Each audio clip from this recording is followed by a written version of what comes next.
I'm Pete Wright. And I'm Andy Nelson. Welcome to the next reel. When the movie ends, our conversation begins. Battle beyond the stars is over. I eat serpents 7 times a week.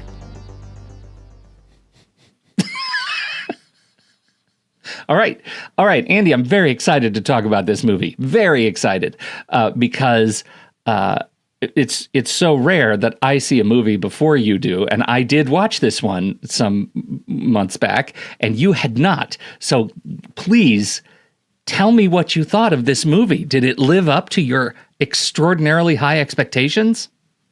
Well, I had heard of this movie, and I think this movie existed in my head all this time up until now when I finally watched it for a few reasons. One is because James Horner had long been one of my favorite composers, and I actually had this soundtrack long before I ever saw this movie. So I'd heard this music a lot. And, you know, if you know anything about James Horner, he likes to reuse his own ideas and themes and stuff like that. And so you end up kind of hearing bits and pieces. And of course, it's coming from Roger Corman. And so Roger Corman also would end up reusing the music himself. And so anyway, I knew it because of James Horner. Like, that was probably the first reason I really knew about this. And then second is probably part of the series that this is a part of. This is part of our Seven Samurai family series. And I think because of that connection, probably back when we first did the Seven Samurai family, and we covered like Seven Samurai, Magnificent Seven, both of them, Three Amigos, Bug's Life, this was on the list as another potential film that we could have discussed. And so I knew, okay, this is in some way, it's going to be a Seven Samurai retelling in space, and James Horner does the score. So that's all I knew really walking into this. And, you know, and then I suppose, you know, I should say, we also did an entire year's worth of conversations about Roger Corman as a year-long member bonus series. So 12 episodes, one each month, discussing different Roger Corman films. And so I really I felt a pretty good handle on what to expect coming into Roger Corman. We also talked about Mutant, and I'm forgetting the other name of it, but we talked about that film, which used some of the sets, like shared some of the sets and everything from this particular film. So in many ways, I kind of walked into this knowing what to expect and having grown an appreciation for the low budget craziness that you would sometimes find with these Roger Corman vehicles. And so walking into it with all of that, I got to say, I had a lot of fun. I had a great time with this one. It's goofy. It's got, you know, characters that I like. The fact that Robert Vaughn comes back to essentially reprise his role, his same role, really made me laugh. And so, yeah, it was, I mean, it's definitely a Roger Corman film, but I mean, they were clearly having fun with it. I was surprised to see so many faces I recognized in it, like a lot of character actors and older actors who kind of came back to be in this film. And they all were in it. Like, I didn't feel like anyone was just here for the paycheck. Like, they all seemed to be having a good time in this crazy, super cheap, but a lot of fun special effects sci-fi film. So yeah, it worked for me. It works for me too. It absolutely does. Or I think I would have been more bitter about having to watch it again. I think it's great that we actually have the Han Solo character who is a cowboy in space. That's a delightful thing. I love John Boy is in it, like as Luke. This is, and yes, we're going to keep going. I guarantee you that will not be the last comparison to Star Wars, because this movie is cashing in on Star Wars space hysteria. And also, it is low-key loving on some James Cameron art design. Like, the fact that you can see so much James Cameron in this, and that he was, working on this movie as he was as an art director, and that it portends to so much of the stuff that he would do later. Like you can already see his very standout fingerprints all over the look and feel of this movie. I find that just delightful.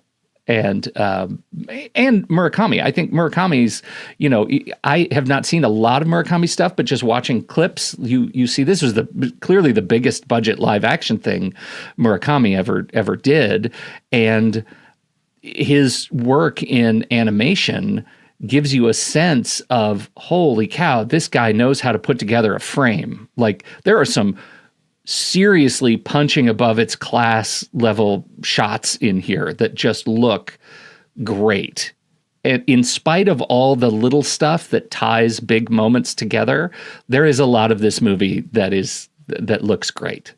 And you can see if there was a little more money, maybe a lot more money, this could have been something competitive. Well, and I mean, I think the fact that also John Sayles pops up as the screenwriter, helps a little bit with that too. Yeah, right. For sure. Like it's surprising to see a lot of the names that we ended up seeing throughout the credits. Like Gale Ann Hurd worked on this. Right. It's the effects guy, Alan Holtzman, who directed the other movie that this was Forbidden World or Mutant. Forbidden World. Forbidden World. That was it. Like he directed that, and we talked about that one. And so he was working on this. You see a lot of the same kind of Corman types of people kind of throughout these credits. And we've all heard time and time again how so many people got their start working with Roger Corman. Yeah. And you don't necessarily think about that until you're really actually watching one and you're seeing a lot of names come through the credits and you're like, oh, this person started here and that person started here. And it's just all of these different departments. The Dennis and Robert Skotak, the two effects guys, are the ones I was thinking about who are working on this. And so it's exciting to see all of these people at a point where they're young and they're just playing and they're trying to like, hey, we're going to make a space movie. Let's make a spaceship that's got boobs.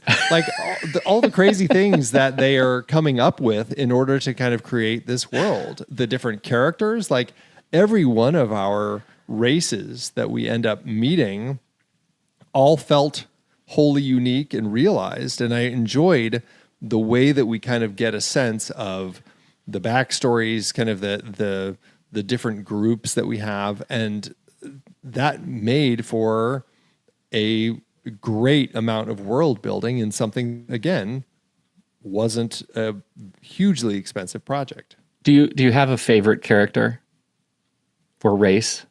I mean, it's a leading question because I do. So if you don't have one right off the dome, I'll go first. I mean, I have to say it's our Valkyrie, Sybil Danning. The fact that she comes across as somebody who's, I don't know, the way that John Boy, Shad, sees her. Like I always kind of like, I'm like, it's weird the way that he reads her, because she comes across as somebody who's just like, she's got a very tiny ship and she's just playing tag essentially with him just to see, like, to show him how tough she is and stuff. But she actually is a great warrior. And the fact that she's a Valkyrie, or, as these Valkyrie types of as we understand just the idea of what Valkyries are in our context, it was fun to kind of see her kind of continue that pursuit to be part of this, and then actually do a great job, like kicking butt. Plus, she was gorgeous. She had very interesting and revealing outfits. I enjoyed her, so she'd be my favorite. I enjoyed her because the way we were introduced, as you say there, she was playing tag. The way she's introduced, her ship was introduced, I thought that she was like a miniature creature, like she was in a very tiny spaceship that was flying around. I didn't make sense. He's like, you're really annoying. Like she was the relative size of a fly. Yeah. And it turns out she's not. She's real sized in a small ship, but it's not fly sized. Right. I wanted her to be fly sized. Very Hitchhiker's Guide idea. Yes. Yes. Oh my gosh, that's very funny. My favorite, and I think it's something, I don't know, tell me if you can think of it. I can't recall ever seeing thermal creatures quite like the pair that we have in here. Not just that they're very hot, but that they communicate by temperature, right? So they're, he's very hot. Well, he must be saying hello. I thought that was so novel. Like that is, I've never seen anything like that, I don't think. Probably Star Trek original series, but I'm just not remembering. But that felt really new and interesting to me. And that idea of the way that they operate, they don't have ears, so the sonic tank that the villain has doesn't bother them, and then they use their heat to destroy it and a bunch of troops, and of course in the process themselves. But that was a really interesting idea. I completely agree. Yeah, I thought that was so cool. Okay. Pause real quick. Yep. I have to, because we started late, I wasn't thinking about this. Hold on. My vacuums have started. And I have to jump into my phone to turn them off. Oh, yeah. That's why you just went away. iRobot. I wasn't thinking about this in all the elements of adjusting our scheduling. The fact that these noisy bastards are often away. Okay. Okay. Get that back on. Let's see if this was working now. Oh, that's interesting. What am I looking at there? I see your audio hijack. Very fuzzy. Oh, you know what I did?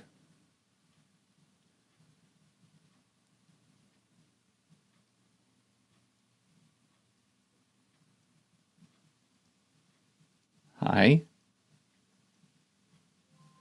There we go. Hi. It changed to that top-down desktop view. Yeah. It's like, no. I don't want that. All right. There we go. Sorry about that. It's all right. All right. So where were we?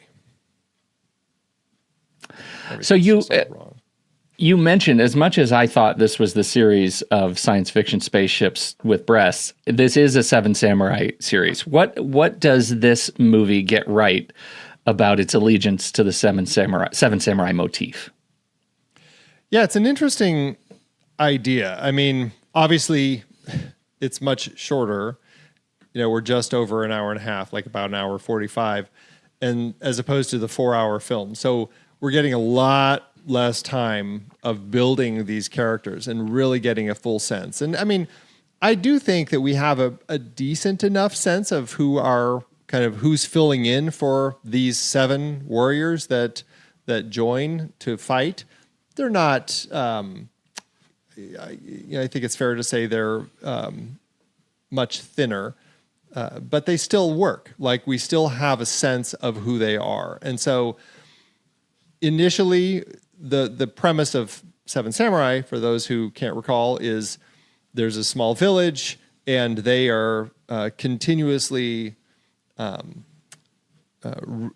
raided by a group of bandits who come and steal all their grain and leaving them with little food, and they're struggling to survive. And so they send a few people out to go find, since they're farmers and they can't battle themselves, they go out to find some warriors to come back who can help them.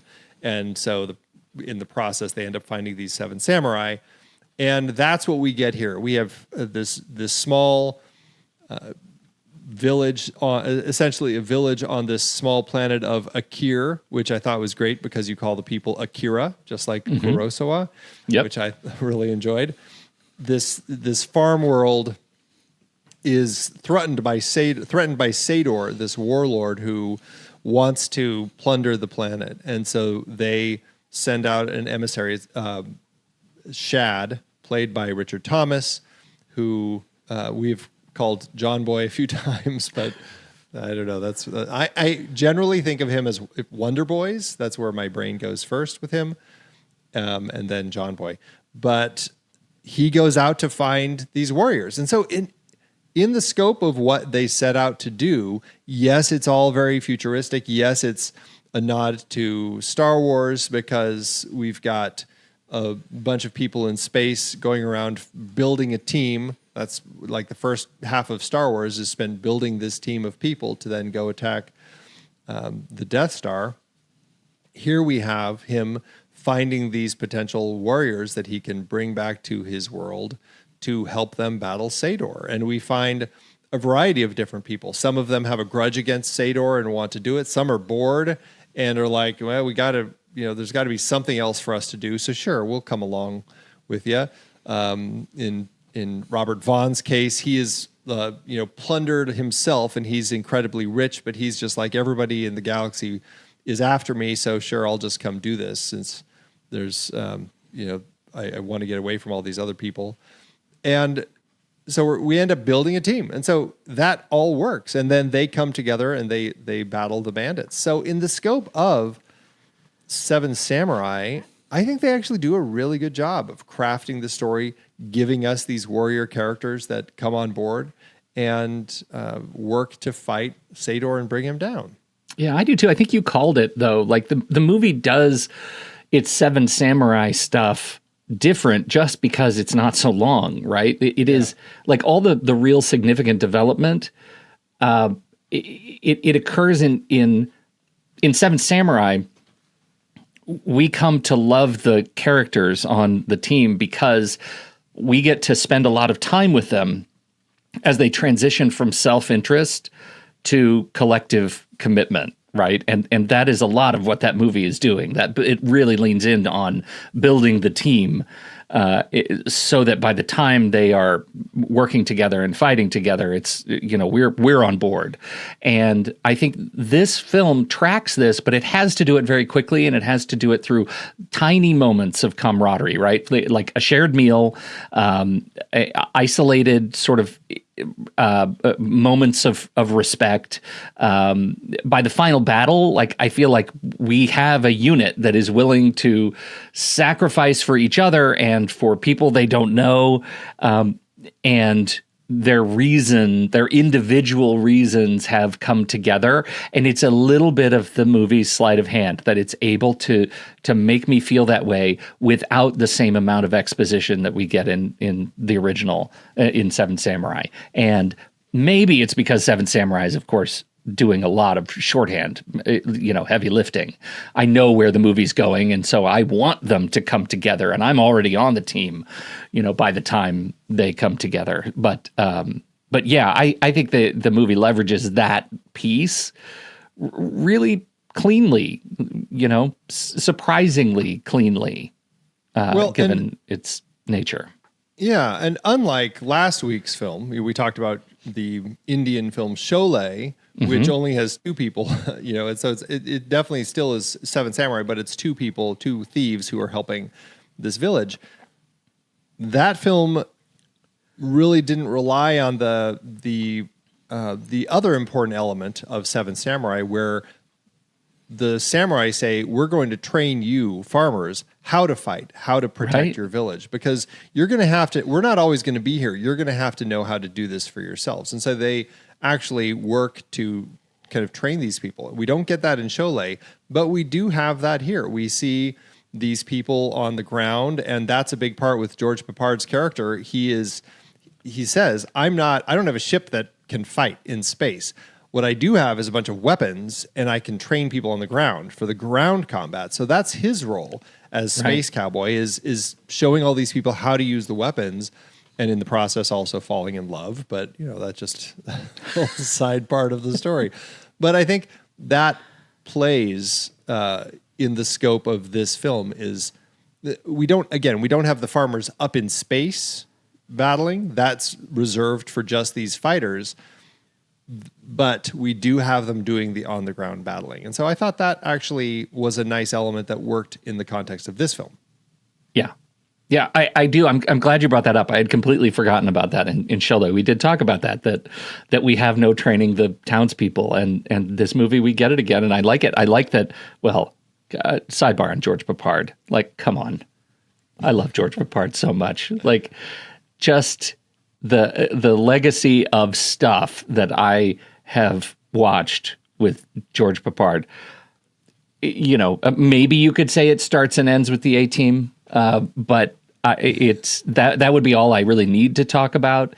But the fact that he has such an incredible catalog of 70s and 80s television that that's when I was watching TV. It's when I watched the most of my TV.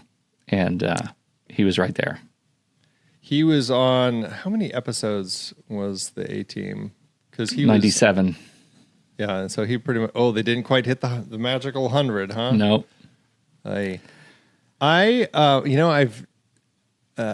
never seen a complete episode of the A-Team. That was not a show I was watching. What? I know, isn't that weird? Like, that show just didn't make it in my lineup of shows I was watching. I don't know what to. Wow. Yeah, I know. Do we need to start a new podcast? Just go through every the episode A-Team? of the A-Team. Oh, man. Face, B.A. Baracus, Hannibal. Come on. I know. But I don't think, since I missed that show, that would have been probably the TV that I would have seen him on, right? Yeah. I don't think there was anything else that he was in on TV that I was... No, he was on stuff like Doctor's Hospital and Banachek and those, but those were in the 70s. Like, he didn't. Yeah. His biggest thing was his experience of the A-Team from 83 to 87. Yeah, so it was a big chunk of time. Yeah, and he was in a lot of movies like Pork Chop Yes. Hill and How the West Was Won. And Blue Max, but again, I've seen very few of his films. So he's an actor I've seen a few films that he's been in that are kind of probably less important for his filmography, like Damnation Alley. Yeah, I don't think that's one you want to call like an important one to check off to make sure you've seen Nope. to understand him and his career. You won't. And so yeah, no. And How the West Was Won, like he's in that, but so are like hundreds of other people. Like that's a massive film. And Breakfast at Tiffany's, honestly, I can't remember who he was in that. But I think that's it. Like I have seen very little of him, and I feel like it's because of the A-Team shaped hole in my heart that I have. And that's a legitimate one. Like that's just such a pop culture black hole that you're living with there. I don't like as a youth of the 80s. I don't understand it. It makes me a little uncomfortable.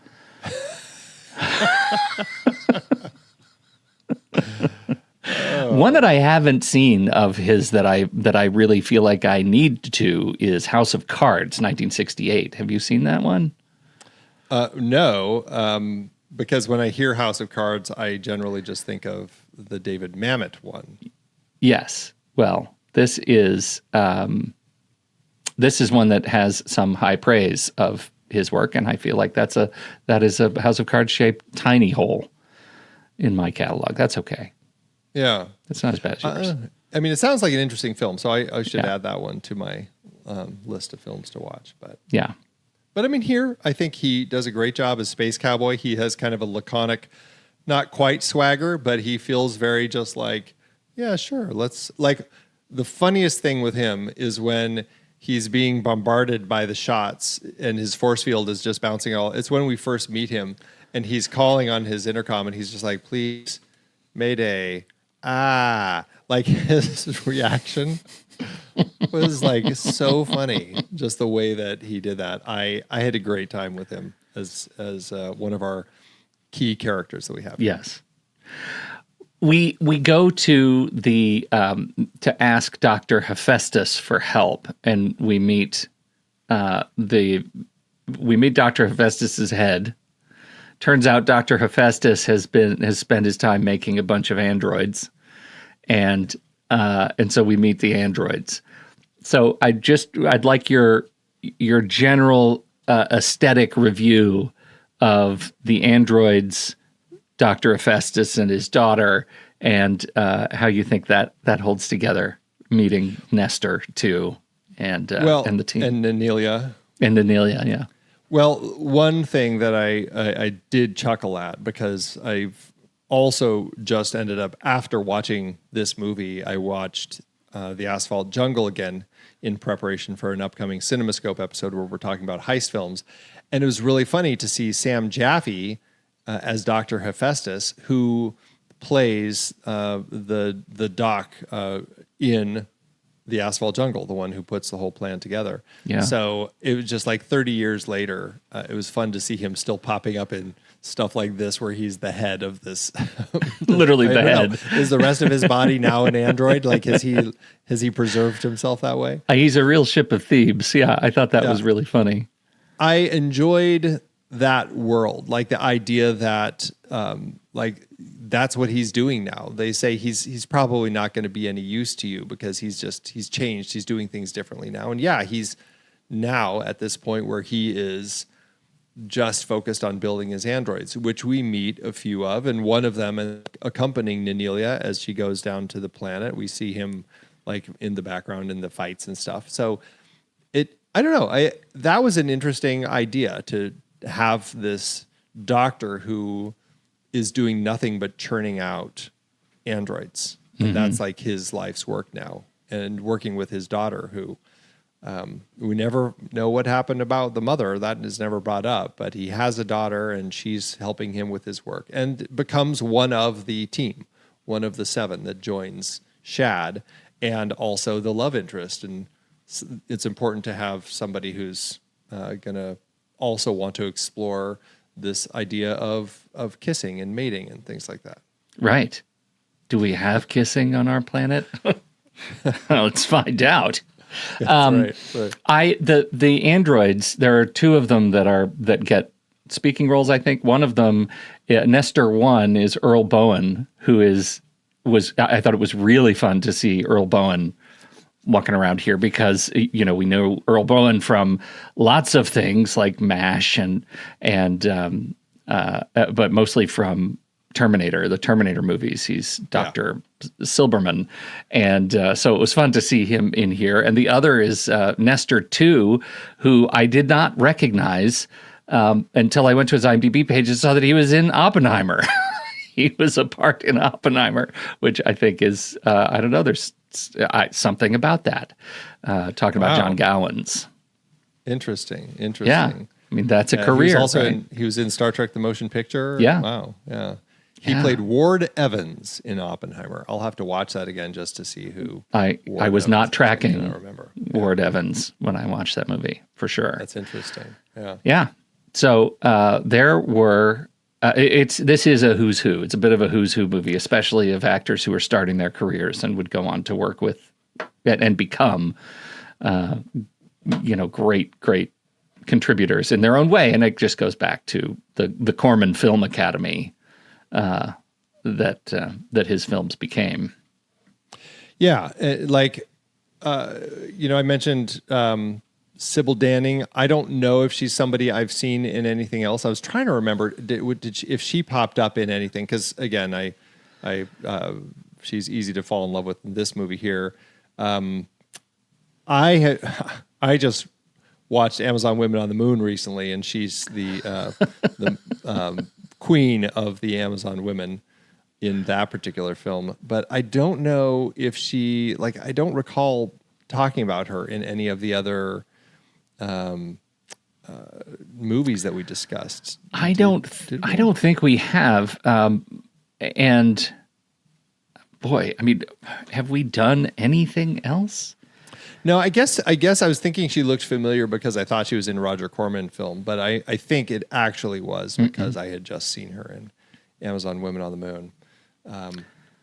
But I mean, we never did Chained Heat, another prison exploitation. Yeah, no, I don't think so. But we have, have seen movies with Sybil Danning in them.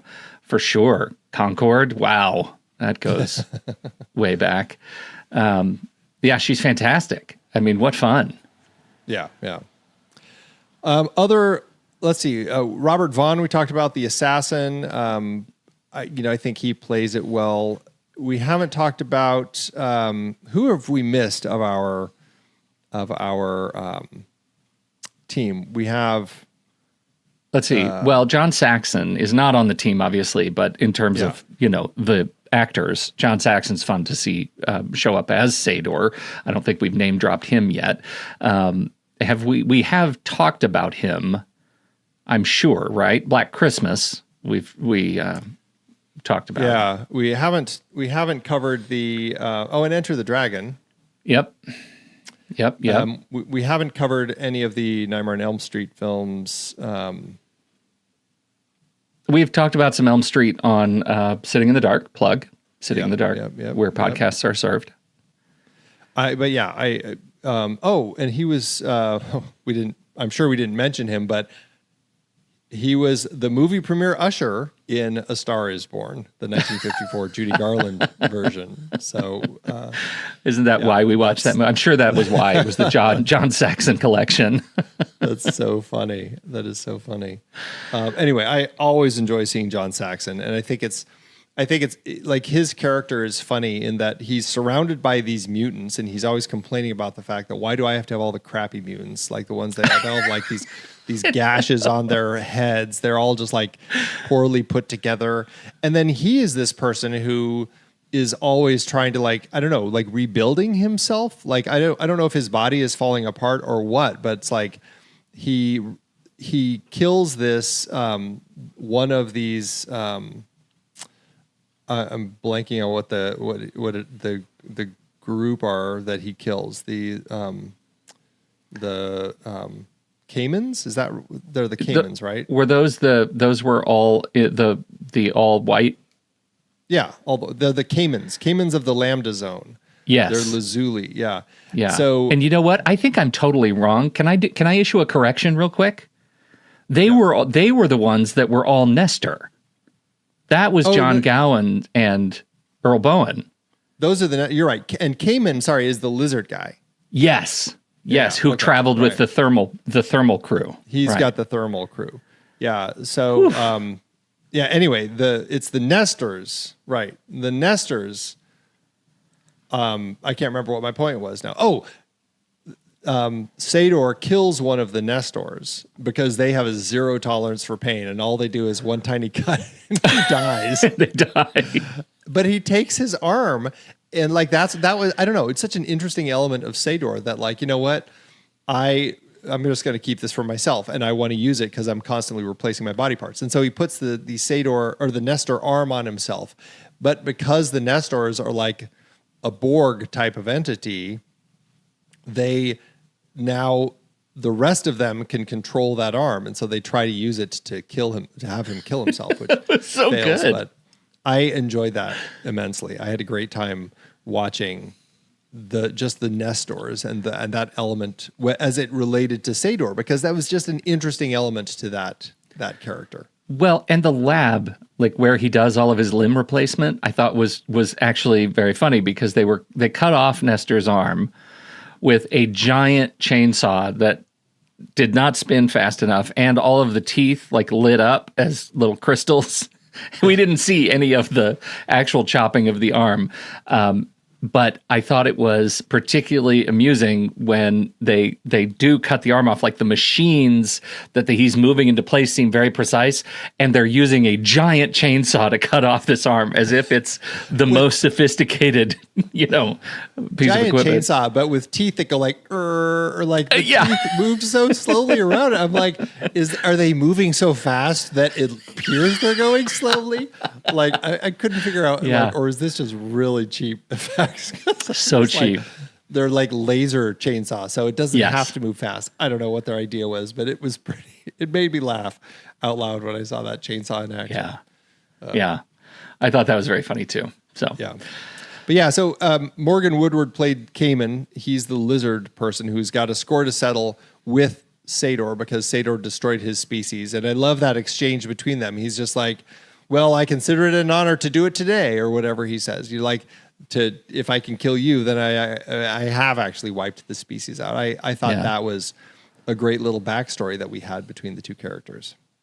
Yeah, I do too. I thought that was really fun. I don't know a whole lot about Morgan Woodward, but he is a big time Western actor. He'd been in a lot of Western TV shows and stuff like that. And I guess he'd also appeared on Star Trek a few times. Yeah. Cool Hand Luke. Nice. Cool Hand Luke. Okay, yeah. He's and The Adventures of Briscoe County Jr. He did an episode. Tell me that was on your list, Briscoe County Jr. It was not on my list. Andy, for crying out loud. You weren't following the early works of Bruce Campbell either? Oh, man. Let's see. Who else? We've got Jeff Corey, who we've, I think, talked about on the show. He's the blind warrior, kind of the head of the Akira people who used to fly the ship, but now can't because he's going blind. And so Shad takes over. And Jeff Corey is just one of those faces that, you see in a gazillion things because he's all over the place. There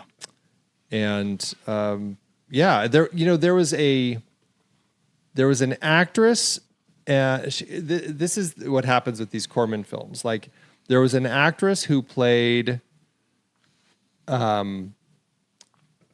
It's Julia Duffy. She played Shad's sister. Yes. And Julia Duffy was in Newhart. Yeah, right. She gets taken and killed. And she was a face. I'm like, oh, I totally recognize that face. I'm glad you said Newhart, because that's exactly what it was. Yep. And I was so upset because Newhart, that was another show that I watched a lot of. And when I was a teen, I had a crush on Julia Duffy. And she was in this movie for a hot second. I know. I thought, this is going to be a little nostalgia play. It'll be fun to see what else Julia Duffy is doing. Nothing. Was Julia Duffy related somehow to Patrick Duffy? I don't think so. No. Doesn't look that way. Yeah. But again, another face, another someone to see in here. So. Wow. Yeah. That was a bummer. And then, it has to happen, I suppose. And then it was, who is it who is the voice of the ship, Nell? Did you recognize her? Oh, she did sound familiar, didn't she? Lynn Carlin, she did, yeah. What do we know Lynn Carlin from? I feel like that was a voice I was trying to place over and over again, but I didn't, in looking at her credits, I'm not seeing anything that I feel like I would have really known her from. Again, TV stuff. She was in Faces, John Cassavetes' film. A lot of TV, a lot of little parts in movies and stuff. Not as many movies. This is actually her second to last movie that she did. So it seems like mostly TV work for her. And, a number of things where I'm trying to look through here to see if there's anything where it was a full season of something, mostly an episode here or there. So James at 15. I'm not familiar with that show, but she was a series regular on that particular show. And then a lot of TV movies, guest spots on shows and TV movies. Yeah. So yeah. Her voice sounded so familiar though. I know. Makes me wonder if she's done a bunch of audiobooks or something, Yeah.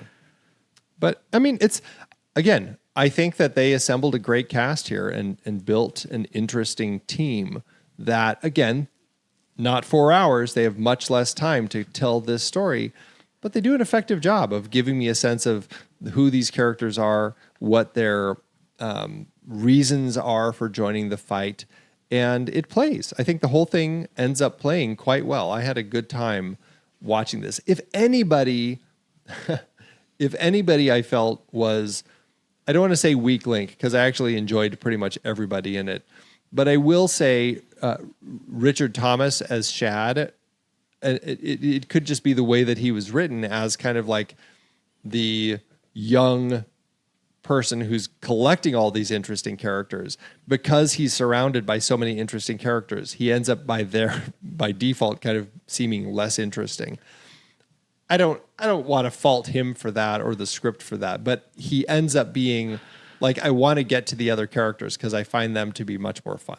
I don't know. How did you feel about Richard Thomas as our main entry into this film? Yeah, no, I mean, I definitely agree. I think Richard Thomas comes up at the end and gives us a sequence of maturation, right? His final scenes, like I think his final interactions are filled with grief for losses, but also kind of determination to honor all these sacrifices that were made. Like this is a movie where at the very end he gets a chance to reconcile with loss. I actually think that's another bit that gives him a chance to be bigger than the part. For the rest of the movie, though, for an hour and a half, Richard Thomas exists for the other characters to bounce off of. And as a utility player, that's great. As a protagonist, it's a little thin. Yeah. Yeah, I think that's probably where I lie with it. Like, and that could just be early scripting trying to figure it out. And he just ends up coming across as less interesting. And I mean, he gets the moments with Nanelia and everything. But again, there could have been more interest with him. But again, I think that's also, I could say the same with Seven Samurai. I remember the Seven Samurai a lot more than I remember the Villagers. For sure. Yeah, same thing. They're designed for the more charismatic characters to bounce off of. Yeah. And I think Murakami and Sayles knew that, right? I think that's in the script. I think that's on screen. I think this is a film that captures wit in the form of our Seven Samurai characters and nowhere else. And that's what it was supposed to do. Yeah, I think so. But you could tell they were trying to figure out, well, what can we do with him? Yeah. Like, is there more that we can do? And again, we end up having the relationship. And I'm trying to remember, I know that there ended up being some relationships between like farmer and samurai there's the young samurai who ends up falling for one of the women.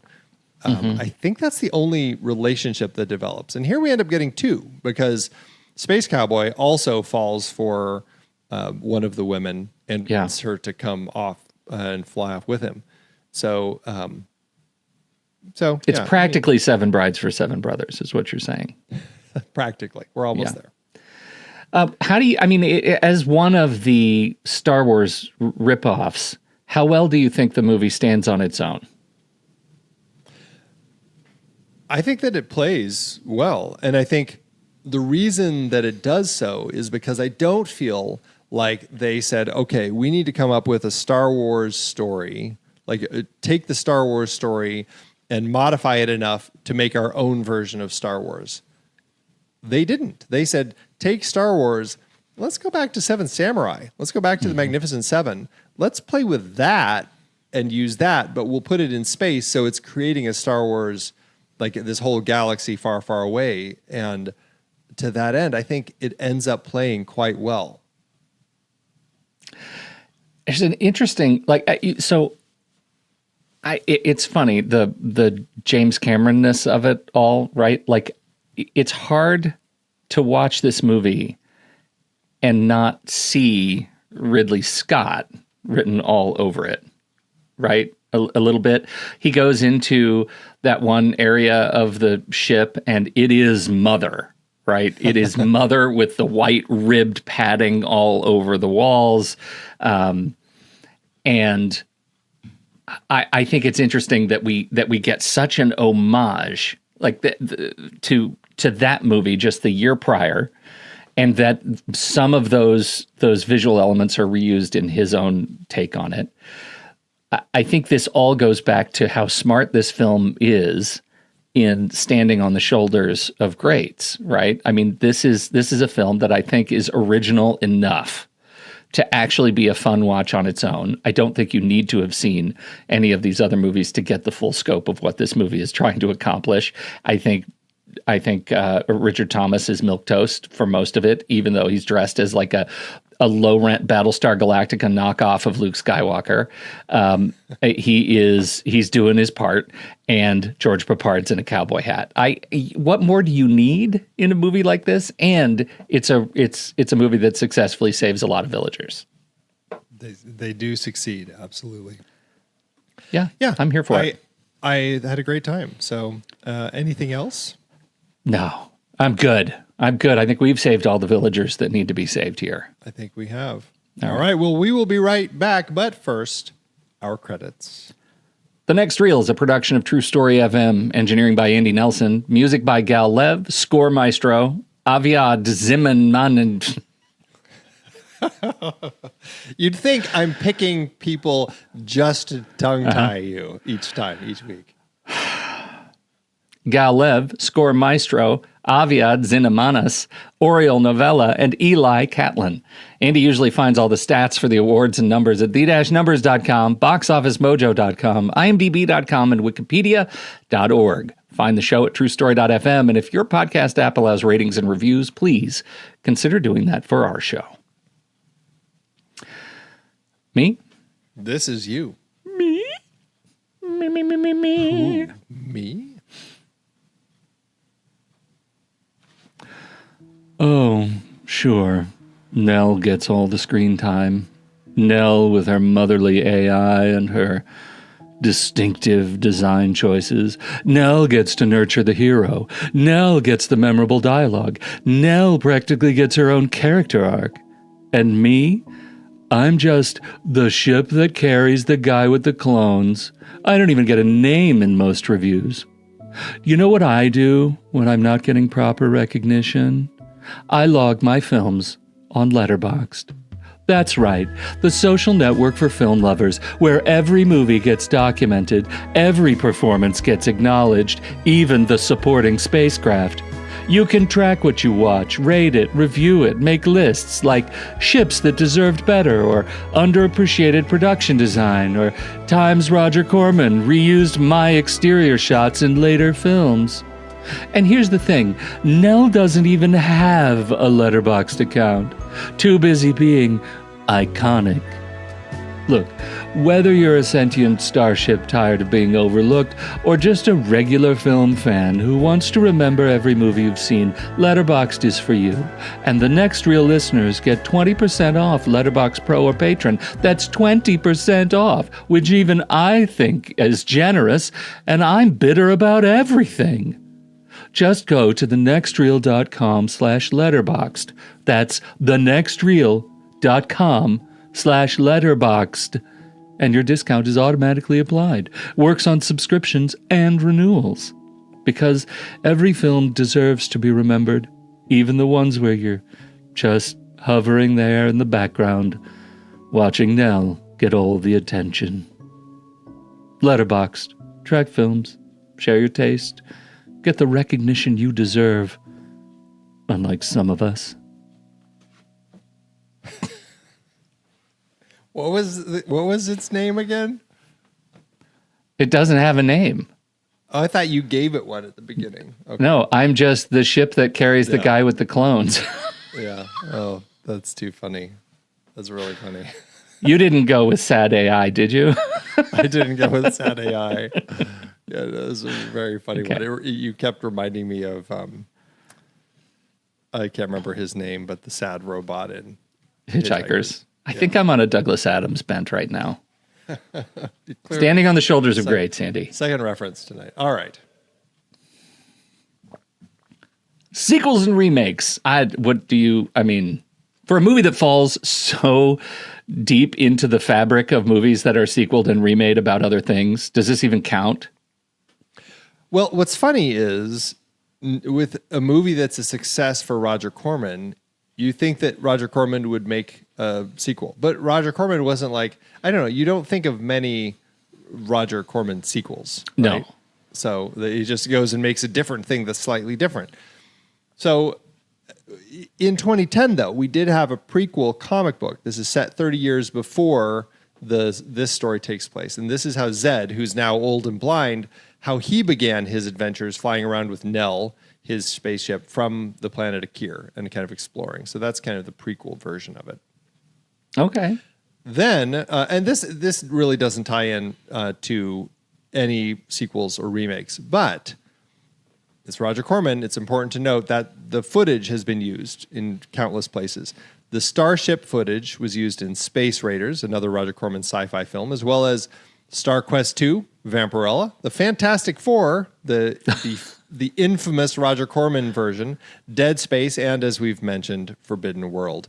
The same footage was also reused later in films and video games. A clip from the film in 3D is shown during the movie theater fight at the end of Bachelor Party, which I went and revisited that end just to remind myself in that. Now there's a whole fight sequence in that movie that isn't from this, but when we cut to the ships, it is absolutely from this movie. Also, footage was used for the Laserdisc game called Astron Belt. I already mentioned the soundtrack. Corman recycled the music for Raptor, along with a number of other films, and sections of Horner's score reused also in Space Raiders. So, yes, it's you can find bits and pieces of this all over the place because that's Roger Corman for you. How did it do at award season?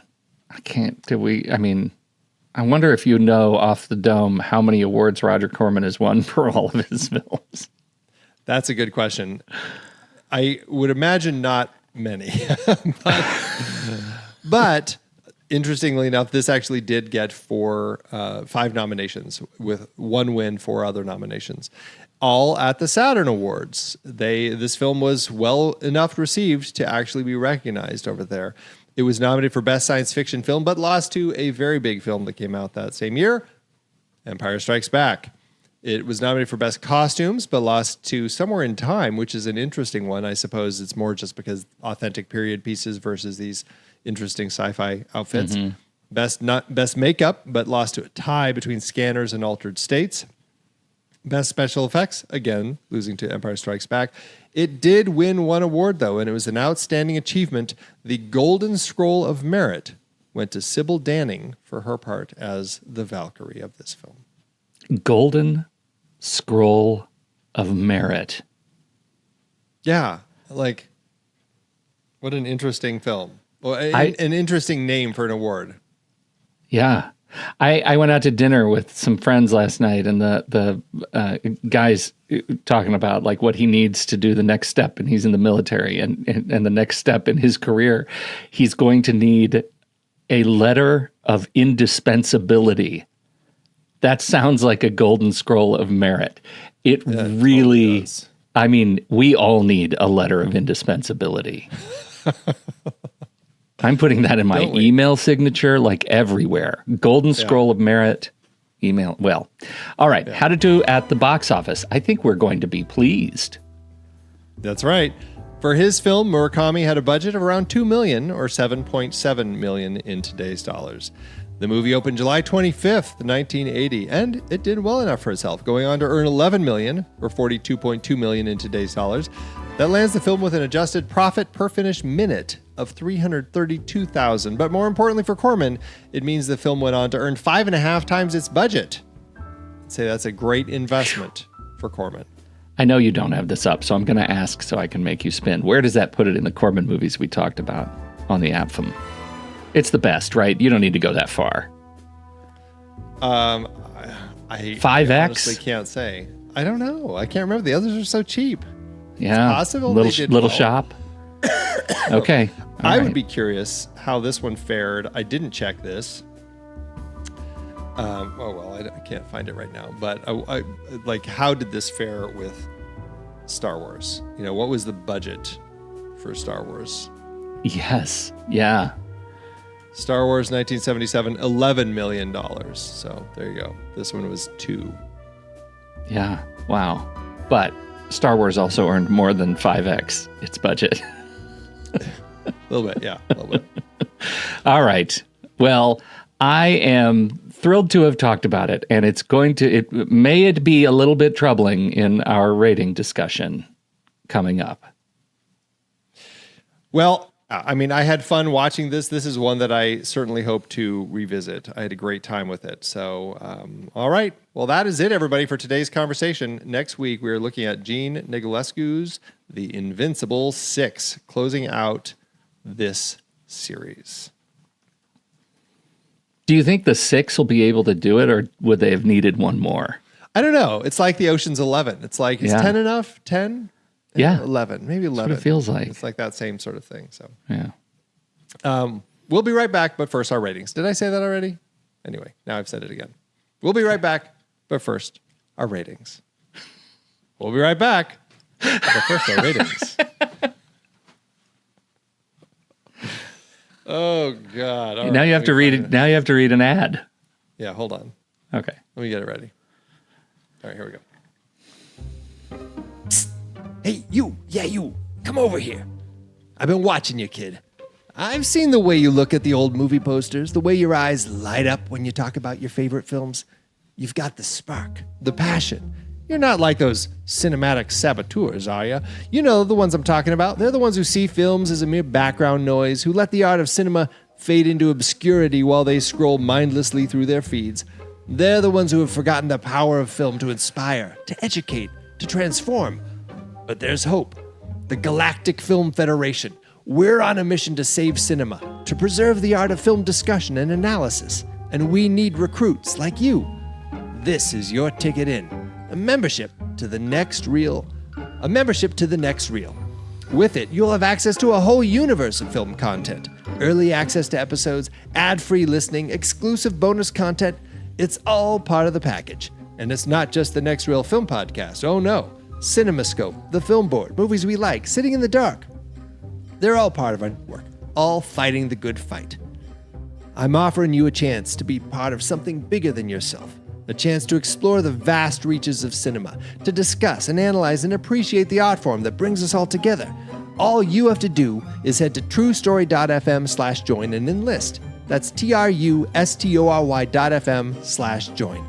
$5 a month or $55 a year.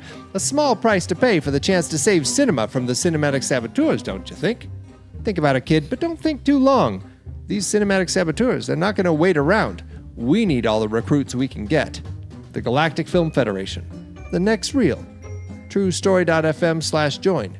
Your cinema needs you. For a minute there, I thought we were in the Regal Crown Club commercial. Are we going to make somebody sleep with the fishes? I have yet to see those, so. Oh. Oh, maybe I'm wrong. Maybe it's the Cinemark. Maybe that's Cinemark. I don't have Cinemark either. I don't have any of those. We don't have any of the same movie theater chains. I know. I want yours. Letterboxd, Andy. Letterboxd. Letterboxd.com/thenextreel. That's where you can find our all of our reviews and our ratings for all the movies we talk about on this show. Is where we apportion our stars and hearts for all the movies. Now, Andy, I did a little bit of research. I gave Forbidden Planet 3 stars and a heart. I feel like I just need to say that. Forbidden World. Different. Yep. It's different. 3 stars and a heart. So I had to say that before I go into this movie. So what are you going to do for this one? What did I give that one? Probably. You gave it 2.5. No, I didn't. Yeah. 2.5 stars and a heart. Okay, interesting. Yeah. No, I didn't. I'm looking at it, man. You know, I think I enjoyed this more than Forbidden World, but I don't think I enjoyed it too much more. But this is the thing with these films. It's like, I don't necessarily find them to be like great cinema, but they're awfully fun.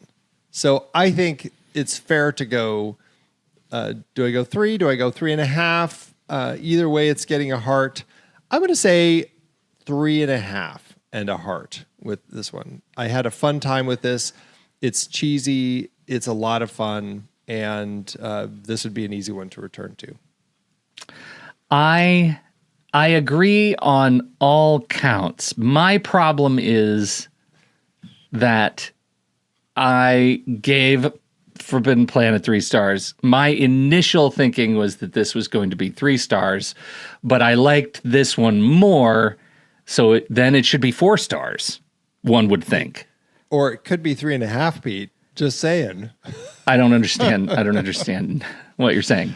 I forgot. Pete, no half stars, right? Here's my solution to this problem, Andy. I think I'm going to give this 3 stars and a heart, and I'm going to re-rank Forbidden Planet World to 2 stars and a heart. You can have them both 3 stars, even if you liked one more than the other. You can? You can't live in a world of just 5 films with one on each of the tiers. Like, it's inevitably you're going to have multiple films at 3 stars.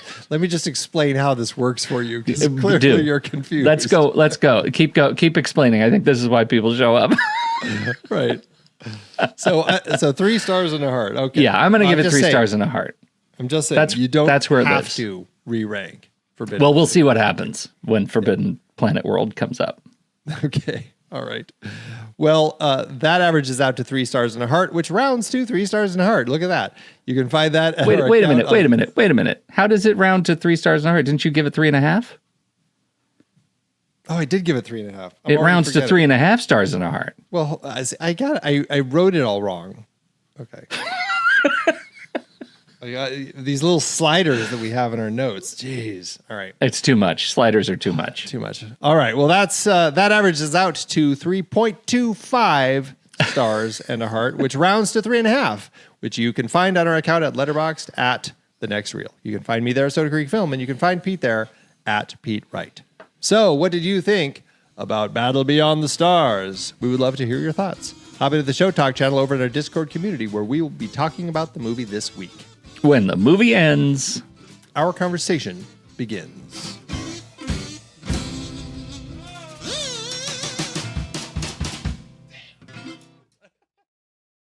Letterboxd giveth, Andrew.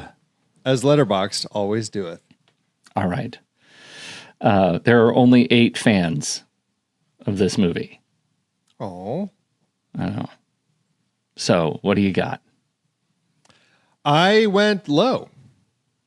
I wanted to go to the bottom of the barrel and see who's hanging out down there. And I've got a half star, Pete. Half star by Greg Roberts, who says this: Tubi has no standards. Neither do I, apparently, as I've seen this 4 times since its release. You know what? I'm going to cheat. I've got 2, 1 long, 1 short. Get ready. 4 stars and a heart from Carlo V, who says, with a good script, a good director can produce a masterpiece. With the same script, a mediocre director can produce a passable film.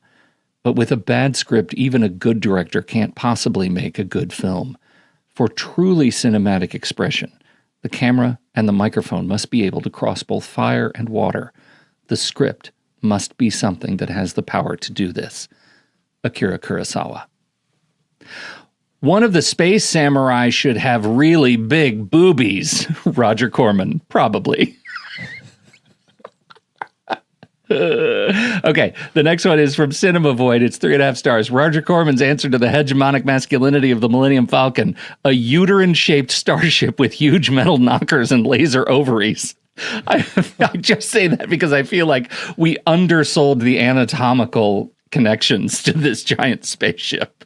Oh my God, yes. Yes, we did. Oh, thanks, Letterboxd. You are the best.